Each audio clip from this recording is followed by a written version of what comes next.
મોટા વરાછા વિસ્તારમાં આવેલ ભક્તિનંદન સેક્ટરમાં સ્થાનિક રહીશોમાં ભારે રોષ જોવા મળી રહ્યો છે। રહેણાંક વિસ્તારમાં ચાલી રહેલી વ્યવસાયિક પ્રવૃત્તિઓને લઈને સોસાયટીના લોકો ખુલ્લેઆમ વિરોધ પર ઉતરી આવ્યા છે। રહીશોના આક્ષેપ મુજબ ધર્મનંદન પ્રી સ્કૂલના સંચાલનને કારણે લાંબા સમયથી અવાજ પ્રદૂષણ અને ટ્રાફિકની ગંભીર સમસ્યાનો સામનો કરવો પડી રહ્યો છે।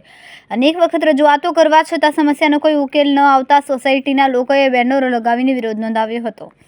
માત્ર સ્કૂલ જ નહીં પરંતુ સોસાયટીના અન્ય એક મકાનમાં ચાલી રહેલા સાડીના વ્યવસાયને લઈને પણ રહીશોમાં અસંતોષ જોવા મળ્યો છે।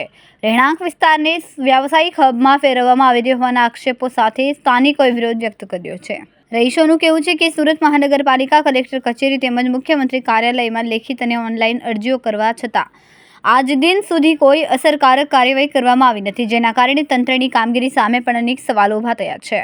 સ્થાનિકોમાં એવી પણ ચર્ચાએ જોર પકડી રહી છે કે આખરે આ ક્લાસીસ અને વ્યવસાયિક પ્રવૃત્તિઓ પાછળ કોનો આશીર્વાદ છે, જેના કારણે ફરિયાદો છતાં કાર્યવાહી થતી નથી। આ ઉપરાંત નર્સરી સ્કૂલની બાજુમાં જ વીજ કંપનીનું ટ્રાન્સફોર્મર આવેલું હોવા છતાં સ્કૂલને મંજૂરી કેવી રીતે મળી તે પણ ચર્ચાનો વિષય બન્યો છે। સલામતીના ધોરણોનું પાલન થયું છે કે નહીં તે અંગે પણ પ્રશ્નો ઉઠી રહ્યા છે। સાથે જ સ્કૂલની ઉપર ગેરકાયદેસર ડોમ બનાવવામાં આવ્યો હોવાના પણ આક્ષેપો વચ્ચે મહાનગરપાલિકા દ્વારા કોઈપણ કાર્યવાહી ન થતાં સ્થાનિકોમાં તંત્ર પ્રત્યે નારાજગી વધી રહી છે।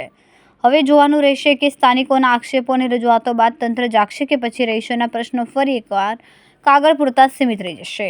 મારું નામ ધર્મેશ કિશોરભાઈ મકાણી છે। હું ભક્તિનંદન સેક્ટર 3માં શેરી નંબર 4માં અમે રહીએ છીએ। અહીંયા ટ્યુશન ક્લાસીસ ચાલતું હતું, એ બંધ કરીને પ્રી નર્સરી ચાલુ કરી। અમે વારંવાર એને મિટિંગમાં અમે ભાઈને બોલાવીને, પંકજભાઈ ડાવરા કરીને નામ છે, એને વારંવાર રજૂઆત કરી। પછી અમે SMCમાં કમ્પ્લેન કરી છે, મેયરને, કલેક્ટરને અમે અરજી આપેલી છે, છતાં 1 વર્ષ થવા આવ્યું, એનો કોઈ નિકાલ નથી કે ત્યાંથી કાંઈ આવ્યું નથી। અમે RTI પણ કરી, RTIમાં પણ યોગ્ય સંતોષકારક જવાબ અમને મળ્યો નથી। હવે આ પ્રી સ્કૂલ ચાલુ થઈ, આનો નિકાલ નથી થયો તો બાજુમાં હવે સાડીનું ગોડાઉન ને એવું બધું ચાલુ થયું, તો ધીમે ધીમે આ વ્યવસાયિક પ્રવૃત્તિ સોસાયટીની અંદર પ્રવેશ કરે એવું લાગી રહ્યું છે।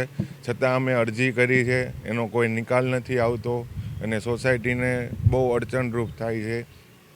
અવાજ પ્રદૂષણ થાય છે, ટ્રાફિક સમસ્યા થાય છે અને બાજુમાં ત્રિભુવન હાઇટ્સ છે, ત્યાં એનું TC પણ છે, તો એ પણ એક ભયજનક કહેવાય કે ભવિષ્ય આપણે ભૂતકાળમાં એક તક્ષશિલા જેવું અહીંયા પાછું એક કોઈ દુર્ઘટના ના બને એના હેતુથી કે આ દૂષણ રહેણાંક વિસ્તારમાં વ્યવસાયિક પ્રવૃત્તિઓ ના થાય એના માટે અમે આ પ્રયત્ન કરી રહ્યા છીએ।